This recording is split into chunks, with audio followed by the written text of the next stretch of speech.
We're going to start with Aaron Graves. He's a clothing designer, a tailor, photographer, mannequin restorationist, and so much more. He interweaves all of these artistic talents inside his Colorado Springs studio, where Kate recently spent some time.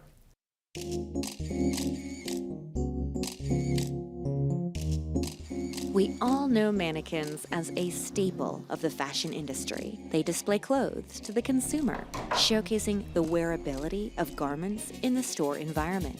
But Colorado Springs-based fashion designer and photographer Aaron Graves adds an extra line to the mannequin's resume, using them to help create his clothing line. Because of their poses, you can get a better idea of how fabric will drape, how it'll move, how it'll fall over the body, versus it just being completely static on a dress form, just hanging straight. So I can see if something will look funky if it's bending or moving a certain way, or how it will be if you raise your arms a certain way. So they're not just for display. You can actually use them for the process as well. Yeah. Aaron was in his mid-20s when he was drawn into the fascinating world of collecting mannequins. He's honed his quest, sometimes intent on searching out and acquiring particular models. And in most cases, they are actual models. One of the most interesting things I think I encounter is the fact that a lot of people don't realize they are made after live models in most cases, and especially were between the 60s and the early 90s. So often I get poked fun at because they're like, oh, that's cute, you name them. I'm like, no, that's actually the model. It was made after. I didn't name it. That's actually who it is.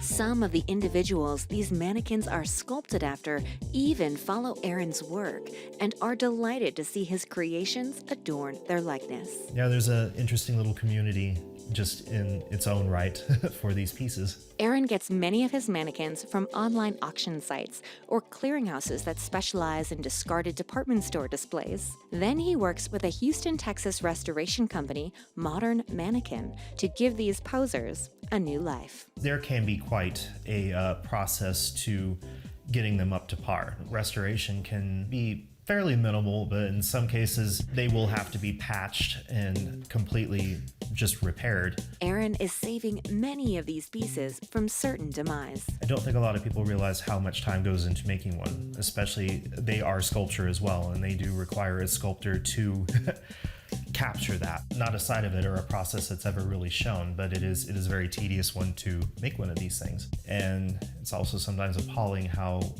disposable people treat them, knowing how much time and money went into making one of them. Once restored, the mannequins get a total makeover. Aaron designs their look and calls on a makeup artist to carry out his vision. I have a painter named David Costa who does the work for me. He did hair and makeup in real life, and it was a painter as well, and is able to understand what I'm asking for to help me create an image to help portray what I'm going for in fashion. Mannequins aren't the only vintage Aaron loves. In addition to his line of made-from-scratch fashion creations, he often upcycles old clothing, reinventing looks, sometimes by dismantling and reconfiguring classic attire. So this particular piece is salvaging a vintage fabric. It was an old dress, and I've been asked to completely redesign it, not leave any element of the original dress in.